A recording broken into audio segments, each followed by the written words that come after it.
Assalamualaikum students. Today we will talk about nerve impulses, synapses and hormones. So first of all, let's discuss about nerve impulses. Nerve impulses is a wave of electrochemical changes. आपके जो neurons होते हैं, neurons different neurons एक दूसरे के साथ connect हुए होते हैं. हमने सिर्फ एक न्यूरॉन को स्टडी किया था और बाकी 20 बिलियंस न्यूरॉन्स हैं जो एक दूसरे के साथ कनेक्ट होते हैं और आपकी पूरी बॉडी में एक नेटवर्क बनाते हैं. और एक न्यूरॉन मैसेज कंडक्ट करता है, उसके बाद वो नेक्स्ट न्यूरॉन को मैसेज ट्रांसफ़र करता है. तो असल में जो मैसेज की कंडक्शन है ये इलेक्ट्रोकेमिकल चेंज की फॉर्म में होती है. यानी आपके जो एक्सॉन्स होते हैं उनके आउटसाइड पर, सेल मेम्ब्रेन के आउटसाइड पर और इनसाइड पर चार्जेस होते हैं जिनके इम्बैलेंस के नतीजे में इलेक्ट्रिसिटी प्रोड्यूस होती है. इलेक्ट्रिसिटी जो है, अगर आप अपने घर में इलेक्ट्रिसिटी की बात करें तो वायर्स के थ्रू इलेक्ट्रिसिटी आपके घर में आती है. तो वो असल में इलेक्ट्रॉनिक सिग्नल्स होते हैं travelling of charges, travelling of electrons. Electrons जैसे जैसे ट्रैवल करते हैं वैसे वैसे इलेक्ट्रिसिटी प्रोड्यूस होती है. बिल्कुल इसी तरीके से आपके जो न्यूरॉन्स हैं वो भी जब मैसेज कंडक्ट करते हैं from different sides of body, तो वो जब मैसेज कंडक्ट करने के बाद एक दूसरे को ट्रांसफ़र करते हैं तो वो इलेक्ट्रिकल सिग्नल की फॉर्म में ट्रांसफ़र होते हैं. और ये ही वेव्स जो हैं वो ट्रैवल करती हैं एक न्यूरॉन से दूसरे न्यूरॉन तक, और जहाँ तक न्यूरॉन्स तक वो जाना होता है, यानी जहाँ कंट्रोल सेंटर तक जाना है, अगर सिग्नल ट्रैवल कर रहा है या तो वो कंट्रोल सेंटर तक जाएगा या तो फिर वो इफेक्टर तक आएगा. इफेक्टर से मुराद ये है कि जो मसल्स हैं या जिस भी बॉडी पार्ट में जो है जिसके नतीजे में आपको रिस्पॉन्स चाहिए था, या तो वो इफेक्टर तक आएगा या फिर कंट्रोल सिग्नल्स तक जाएगा. और ये नर्व इम्पल्सेस जो है असल में इंफॉर्मेशन ही होती है जो एक जगह से दूसरी जगह जाती हैं. अब इसमें सोडियम आयंस और पोटाशियम आयंस होते हैं. पहले इसका जो है वो नर्व इम्पल्सेस में हम जो है स्ट्रक्चर देख लेते हैं. तो ये आपको सेंटर में एक न्यूरॉन नज़र आ रहा है और एक न्यूरॉन दूसरे न्यूरॉन के साथ कनेक्टेड है. अब यहाँ पर ये जो आपको रेड कलर की रिंग नज़र आ रही है, एक डेंड्राइट का पार्ट है और दूसरा एक्सॉन्स का पार्ट है. एक्सॉन लास्ट पार्ट है और डेंड्राइट जो है सेल का इनिशियल पोर्शन है. और अब ये दोनों एक दूसरे से मिल जाते हैं, तो जब मिलते हैं तो उसके रिजल्ट में साइनैप्स बनता है जो एक जंक्शन है जो इन दोनों को मिलाता है. तो यहाँ पर पिक्चर में एक दूसरे से बहुत क्लोज नज़र आ रहे हैं. असल में ये इतने ज़्यादा क्लोज नहीं होते.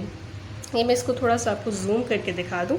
ये जो आपको साइनैप्स की रिंग नज़र आ रही है, एक यहाँ पर भी है और एक यहाँ पर भी है. तो ये जो है सेल्स एक दूसरे से जब मिलते हैं तो उसके नतीजे में जंक्शन बनता है और उस जंक्शन को आप साइनैप्स कहते हैं, जो अभी हमें फर्दर थोड़ा सा डिटेल में और पढ़ेंगे. यहाँ पर आपको जो है एक प्री साइनैप्टिक सेल है और दूसरी साइड पर पोस्ट साइनैप्टिक सेल है. प्री साइनैप्टिक सेल वो सेल है जिसमें मैसेज इस वक्त मौजूद है, और जब मैसेज दूसरे सेल की तरफ जाएगा, दूसरे न्यूरॉन की तरफ जाएगा, तो वो पोस्ट साइनैप्टिक सेल बन जाएगा. और यहाँ पर आपको ये इलेक्ट्रिक सिग्नल जो है ट्रैवल होता नज़र आ रहा है. तो ये जो सेंटर पार्ट है इसको आप एक्सॉन कहेंगे, जो माइलिनेटेड शीट से कवर हुआ हुआ है. रेड कलर का पोर्शन माइलिनेटेड शीट, हमने बात की थी कि ये फैटी एसिड की लेयर होती है जो प्रोटेक्ट करती है एक्सॉन के पार्ट को. तो यहाँ से ये मैसेज कंडक्ट होता होता नेक्स्ट साइड पर जाएगा और ये जो पोर्शन है जहाँ से साइनैप्सिस बनता है ये एक्सॉन का टर्मिनल पोर्शन है. और ये टर्मिनल पोर्शन जब इलेक्ट्रिक सिग्नल इसके अंदर मौजूद होता है तो ये एक बल्ब की स्वोलन फॉर्म इख्तियार करता है, जो एक बल्ब की फॉर्म होती है, जो मैं आपको नेक्स्ट दिखाती हूँ. जी, ये नेक्स्ट जो है पिक्चर है, ये दोनों के दोनों एक्सॉन्स हैं. एक्सॉन का टर्मिनल पार्ट है और ये टर्मिनल पार्ट जो है ये ग्लो करता है लाइक अ बल्ब. जब बल्ब में इलेक्ट्रिसिटी ट्रैवल कर रही होती है तो उसके रिज़ल्ट में आपको बल्ब ग्लो करता हुआ नज़र आता है. बिल्कुल इसी तरह जब इसके अंदर सिग्नल मौजूद होता है और वो उसके एक्सॉन के लास्ट टर्मिनल तक जाता है और उसके बाद उसने नेक्स्ट न्यूरॉन को इलेक्ट्रिक सिग्नल ट्रैवल पास कर देना होता है, तो उस वक्त ये पार्ट ग्लो कर रहा होता है.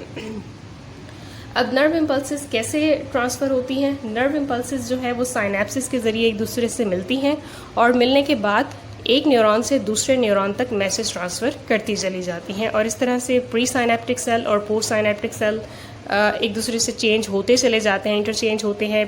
कभी pre synaptic cell post synaptic cell बन जाता है और इस तरीके से ये कंट्रोल सेंटर तक और इफेक्टर तक मैसेज लेकर आते हैं.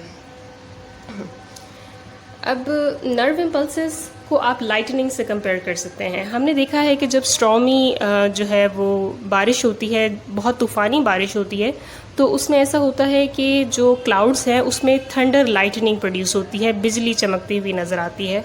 तो वो बिजली क्यों चमकती है? वो बिजली इसलिए चमकती है क्योंकि जो ग्राउंड का इलेक्ट्रिकल सिग्नल होता है उसमें और जो क्लाउड्स का इलेक्ट्रिक सिग्नल होता है, उन दोनों में इम्बैलेंस आ जाता है, और इस इम्बैलेंस के नतीजे में, इन इलेक्ट्रिक चार्ज के इम्बैलेंस के नतीजे में जो है ये आपके पास लाइटनिंग प्रोड्यूस होती है। इसी तरीके से ये लाइटनिंग यहाँ भी होती है जो आपको न्यूरॉन्स में दिखाई गई है, जो साइनेप्सिस के दौरान होती है। अब ये न्यूरॉन के दोनों पार्ट्स जो हैं वो न्यूरॉन के हैं। इसमें जो आपको ये एक्सॉन वाला ये रस्सी की तरह का जो हिस्सा नज़र आ रहा है, इस रस्सी की तरह के हिस्से में दो तरह के सेल्स होते हैं। एक तो जो है सोडियम सेल्स होते हैं और दूसरे होते हैं पोटाशियम सेल्स। इसके दो फेजेस होते हैं, एक है रेस्टिंग पोटेंशियल और दूसरा है एक्शन पोटेंशियल। रेस्टिंग पोटेंशियल और एक्शन पोटेंशियल में आपको यहाँ पर डिफरेंस ये नज़र आएगा। जो रेस्टिंग है वो वर्ड निकला है रेस्ट से, यानी जिस वक्त कोई मैसेज पास नहीं हो रहा, कोई इन्फॉर्मेशन नहीं जा रही, तो उस वक्त रेस्टिंग हालत में क्या होगा। और नेक्स्ट है एक्शन पोटेंशियल। एक्शन पोटेंशियल ये होगा कि जिस वक्त सिग्नल ट्रैवल हो रहा है, जिस वक्त मैसेज कंडक्ट हुआ है, इंफॉर्मेशन रिसीव हुई है, तो उस वक्त जो है वो क्या रिस्पॉन्स होगा। ये न्यूरॉन का जो है वो स्ट्रक्चर है जो आपको नज़र आ रहा है। इसमें ये जो मैंने आपको बताया है कि लॉन्ग एलोकेटेड पार्ट है एक्सॉन का, इसमें सेल्स, इसमें चार्जेस आपको नज़र आ रहे हैं, कुछ पॉजिटिव चार्जेस और कुछ नेगेटिव चार्जेस। अगर ये रेस्टिंग हालत में है तो रेस्टिंग हालत में ये होता है कि जो सोडियम आयंस हैं वो आउटसाइड ज़्यादा होते हैं और पोटाशियम आयंस इनसाइड ज़्यादा होते हैं इस पार्ट के अंदर। पॉजिटिव चार्जेस और नेगेटिव चार्जेस असल में ये डेफिशिएंसी की वजह से बताया गया है कि एक चीज़ की डेफिशिएंसी है और दूसरी चीज़ की ज़्यादती है, तो इसलिए ये पॉजिटिव और नेगेटिव शो किया गया। अदरवाइज सोडियम और पोटाशियम दोनों ही पॉजिटिव आयन होते हैं। तो जिस वक्त कोई मैसेज इन्फॉर्मेशन कंडक्ट नहीं हो रही होती तो उस वक्त आपका सेल के अंदर, इस सेल के अंदर जो है एक एंजाइम लगा हुआ होता है, उसको आप ATPase गेट कहते हैं। उस ATPase गेट जो सोडियम पोटाशियम का गेट है वो ये करता है कि सोडियम के जो आयंस हैं वो इस जगह से बाहर निकाल देता है। 3 सोडियम के आयंस बाहर जाते हैं और 2 पोटाशियम के आयंस अंदर आते हैं। और इसी तरीके से ये ATP की फॉर्म में इसलिए होता है क्योंकि ये एक टाइप है एक्टिव ट्रांसपोर्ट की। एक्टिव ट्रांसपोर्ट में ये होता है कि ज़्यादा ग्रेडियंट से कम ग्रेडियंट की तरफ चीज़ जाती है। अगर ये डिफ्यूजन हो तो उसमें ATP कंज्यूम नहीं होंगे। अगर एक्टिव ट्रांसपोर्ट है तो इसका मतलब है उसमें ATP ADP में कन्वर्ट होता है, यानी एक फॉस्फेट का मॉलिक्यूल कंज्यूम होता है, एनर्जी कंज्यूम होती है और उसके बाद वो प्रोसेस होता है। तो ये भी एनर्जी कंजम्पशन का प्रोसेस है। इसमें ATP यूज़ होगा, उसके बाद ही जो है वो 3 सोडियम के आयन मेम्ब्रेन से बाहर जाएंगे और 2 पोटाशियम के आयन्स मेम्ब्रेन के अंदर आएंगे।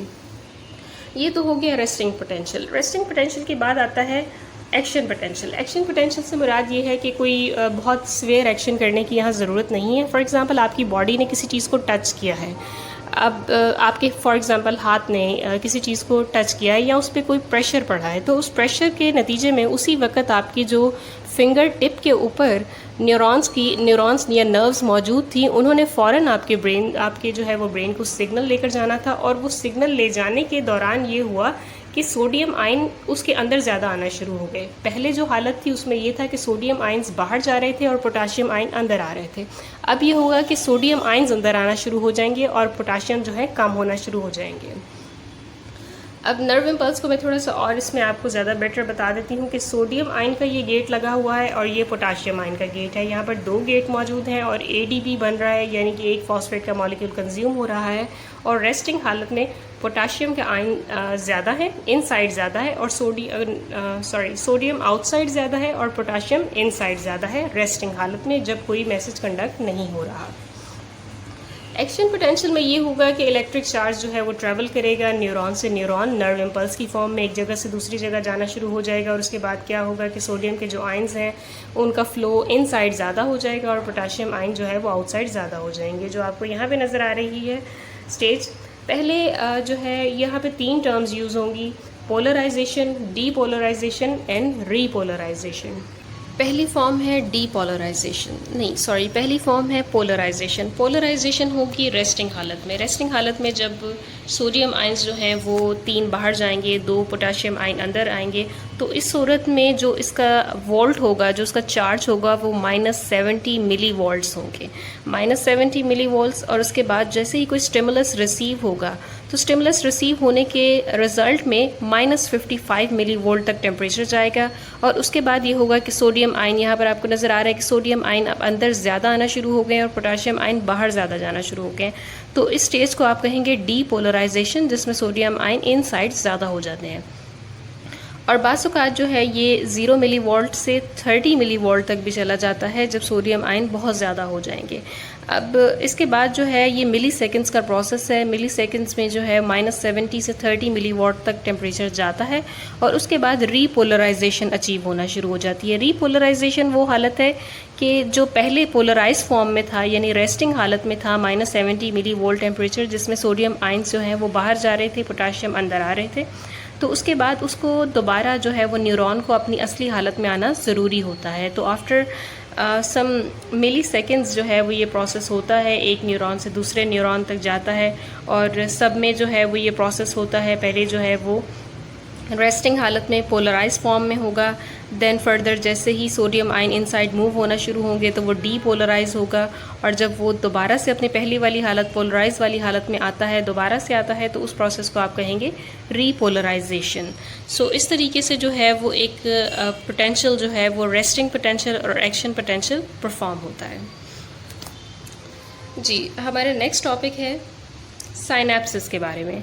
साइनेप्सिस को न्यूरोनल जंक्शन भी कहते हैं। न्यूरोनल जंक्शन इसलिए कहते हैं क्योंकि ये न्यूरॉन्स जब एक दूसरे के साथ कंबाइन होते हैं तो कंबाइन होने के बाद जो है वो एक जंक्शन बना देते हैं और उसे आप कहते हैं साइनेप्स, जिसके ज़रिए जो इलेक्ट्रिकल इम्पल्स है वो एक से दूसरे न्यूरॉन में ट्रांसफ़र होती है। यहाँ पे जो आपको साइनेप्स नज़र आ रहा है ये एक दूसरे से बहुत क्लोज़ नज़र आ रहा है। असल में ये इतने क्लोज़ नहीं होते, इसमें कुछ नैनोमीटर्स का फ़र्क ज़रूर होता है।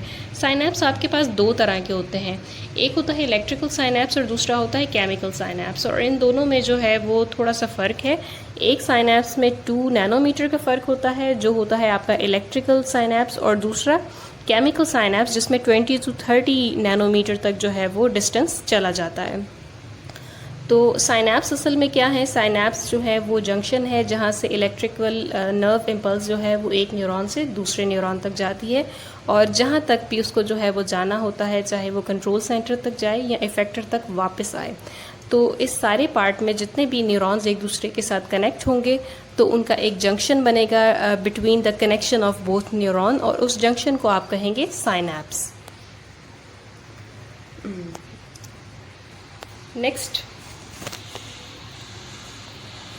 नेक्स्ट जो है यहाँ पर साइनेप्स की 2 एग्जांपल्स दिखाई गई हैं, electrical synapse and chemical synapse. Electrical synapse जो है वो सारे का सारा वही प्रोसेस है जो अभी आपने पढ़ा है। उसमें ये होगा कि रेस्टिंग पोटेंशियल से एक्शन पोटेंशियल होगा और यहाँ से जो है वो चार्जेस आना शुरू होंगे इस पार्ट से, इसके साइड से सोडियम चार्जेस जो है वो इनसाइड मूव करेंगे और इनके दरमियान में जो गैप जंक्शन के दरमियान में गेट लगा हुआ है, तो यहाँ से जो है वो सोडियम के आयंस एक न्यूरॉन से दूसरे न्यूरॉन्स तक जाना शुरू होंगे। ये प्री साइनेप्टिक मेम्ब्रेन है जहाँ से मैसेज जा रहा है और ये पोस्ट साइनेप्टिक मेम्ब्रेन है जहाँ तक मैसेज रिसीव होगा। जैसे हमने प्री साइनेप्टिक सेल और पोस्ट साइनेप्टिक सेल का पढ़ा था, तो जो मेम्ब्रेन प्री साइनेप्टिक की होगी उसको आप प्री साइनेप्टिक मेम्ब्रेन कहेंगे, जिसमें इस वक्त एक्शन पोटेंशियल हो रहा है, जिसमें इस वक्त सिग्नल मौजूद है। तो ये सिग्नल जो है वो सोडियम आयंस की अंदर कंसंट्रेशन ज़्यादा हो जाएगी, पोटाशियम आयन की आउटसाइड कंसंट्रेशन ज़्यादा हो जाएगी और कंसंट्रेशन ज़्यादा होने के बाद ये नेक्स्ट वाले सेल्स में मूव करना शुरू कर देंगे। सो इलेक्ट्रिकल साइनेप्स जो है वो सेम ही है जिस तरीके से दूसरे सिग्नल परफॉर्म होते हैं। अब ये जो दूसरी केमिकल साइनेप्स है इसमें थोड़ा सा फ़र्क है। इसमें फ़र्क ये है कि यहाँ पे कैल्शियम आयन भी यूज़ होता है, सोडियम और पोटाशियम तो यूज़ होंगे ही। यहाँ से जो है वो जहाँ इस साइड से मेम्ब्रेन के साइड से प्री साइनेप्टिक टर्मिनल जो आपको यहाँ नज़र आ रहा है, इस प्री साइनेप्टिक टर्मिनल में सोडियम आयंस एंटर होंगे और सोडियम आयंस के एंटर होने के बाद यहाँ पर जो कैल्शियम के आयंस हैं ये इस गेट के थ्रू इसमें एंटर होंगे और ये जो आपको नज़र आ रहे हैं ये न्यूरो ट्रांसमीटर्स हैं। न्यूरो ट्रांसमीटर्स असल में मैसेज होते हैं, इलेक्ट्रॉनिक मैसेज, और ये एक वेसिकल की शक्ल बनी हुई होती है, एक वेसिकल बनी हुई होती है और वेसिकल के अंदर न्यूरोट्रांसमीटर होते हैं। और लास्ट में इस मेम्ब्रेन के जो है वो पास रहेंगे, यहाँ पे एक्सोसाइटोसिस का फिनोमेना परफॉर्म होगा। एक्सोसाइटोसिस यानी सेल के बाहर जाना, जब किसी भी जो है वो पार्ट का एक वेसिकल बनाकर सेल से मेम्ब्रेन से बाहर निकलता है तो उसको आप एक्सोसाइटोसिस का प्रोसेस कहते हैं। तो इसी तरीके से ये निकलेंगे और बाद में जो नेक्स्ट गेट यहाँ पर मौजूद हैं पोस्ट साइनेप्टिक टर्मिनल के अंदर जो गेट्स मौजूद हैं वो इन न्यूरोट्रांसमीटर्स को रिसीव करेंगे और रिसीव करने के बाद यहाँ पे मेटा ब्रोट्रोपिक रिसेप्टर लगा हुआ है जो इन गेट्स को, जैसे ही सिग्नल्स रिसीव होंगे इन गेट्स को के ज़रिए जो है वो न्यूरोट्रांसमीटर्स को रिसीव करेंगे और नेक्स्ट पोस्ट साइनेप्टिक टर्मिनल में चले जाएंगे। सो इनमें दो डिफरेंस आपको नज़र आएंगे। पहला डिफरेंस तो जो है, जो आपको साइज़ का डिफरेंस मैंने बताया था कि इलेक्ट्रिकल साइनैप्स दोनों के दरमियान में जो है ये आपको थोड़ा सा फ़र्क नज़र आ रहा होगा, 2 नैनोमीटर का फ़र्क है। और केमिकल साइनैप्स में जो है वो थोड़ा ज़्यादा फ़र्क है, 20 to 30 नैनोमीटर का। और इसके अलावा जो फ़र्क है वो ये है कि केमिकल साइनैप्स में कैल्शियम आयन यूज़ हो रहे हैं, जबकि इलेक्ट्रिकल साइनैप्स में केमिकल नहीं यूज़ हो रहा, कैल्शियम नहीं यूज़ हो रहा। सो नेक्स्ट मूव करते हैं अपने नेक्स्ट टॉपिक की तरफ, हार्मोन्स की तरफ। हार्मोन्स क्या हैं? हार्मोन्स केमिकल मैसेंजर हैं या ऑर्गेनिक कंपाउंड्स हैं जो कि आपकी बॉडी के अंदर रिलीज़ होते हैं। स्पेशली एनिमल्स की बॉडी के अंदर रिसीव होते हैं, प्लांट्स की बॉडी में भी होते हैं, लेकिन यहाँ हम एनिमल्स की बात करेंगे, उन्हीं के हार्मोन्स को डिस्कस करेंगे। तो ये मैसेंजर्स होते हैं।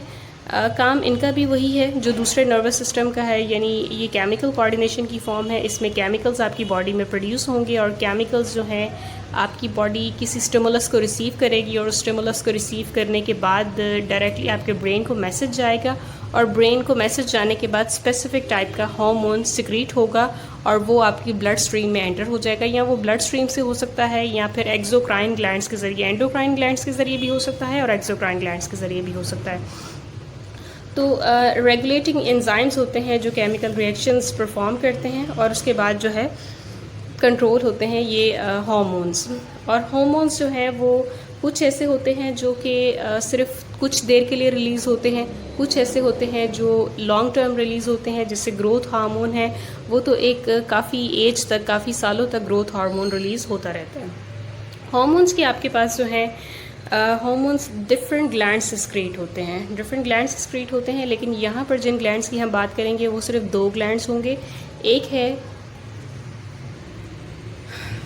एक जो ग्लैंड्स असल में होते क्या है, ग्लैंड स्पेसिफिक ऑर्गन्स होते हैं जो एनिमल्स की बॉडी के अंदर होते हैं, प्लांट्स की बॉडी में भी और एनिमल्स की बॉडी में भी ख़ास पार्ट होते हैं, ऑर्गन होते हैं जिनके ज़रिए क्या होंगे, हार्मोन्स सिक्रीट होंगे। उन्हें आप कहेंगे ग्लैंड्स। जहाँ से हार्मोन्स सिक्रीट होते हैं उस पार्ट को आप कहते हैं ग्लैंड्स।